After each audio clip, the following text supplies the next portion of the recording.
দীর্ঘ 2 বছরের অপেক্ষা শেষে অবশেষে কাটছে অচলাবস্থা। বাংলাদেশি ভ্রমণ পিপাসুদের জন্য ভারতের দরজা কি তবে আবারও খুলছে? হ্যাঁ, ঠিকই শুনেছেন। দীর্ঘ 2 বছর বন্ধ থাকার পর বাংলাদেশি নাগরিকদের জন্য আবারও চালু হচ্ছে ভারতীয় পর্যটন বা ট্যুরিস্ট ভিসা। আগামীকাল অর্থাৎ 28শে জুন থেকেই শুরু হচ্ছে এই বহুল প্রতীক্ষিত ভিসা আবেদন প্রক্রিয়া।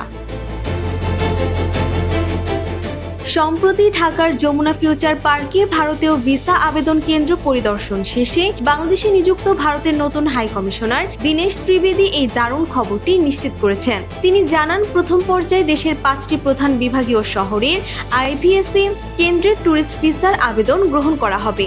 তাই জন্য আজকে প্রথমে আমি পুরো ঘুরে দেখলাম, আর খুবই ভালো লাগলো যে অনেকদের সঙ্গে আমার একটা ডিসকাশন হলো, ওদের কি সমস্যা আছে।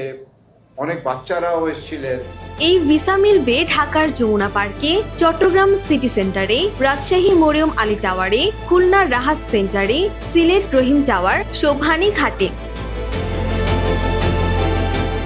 হাইকমিশনার আরও জানান, শুরুতে এই 5টি কেন্দ্রে সেবা চালু হলেও পরবর্তীতে পরিস্থিতি এবং সক্ষমতা বিবেচনা করে দেশের বাকি ভিসা আবেদন কেন্দ্রগুলো থেকেও পর্যটন ভিসা দেয়া হবে। সুতরাং আপনার পাসপোর্টের মেয়াদ চেক করে ঝটপট গুছিয়ে নিন প্রয়োজনীয় কাগজপত্র, কারণ ভারত ভ্রমণের দারুণ সুযোগ এখন আপনার হাতের মুঠোয়।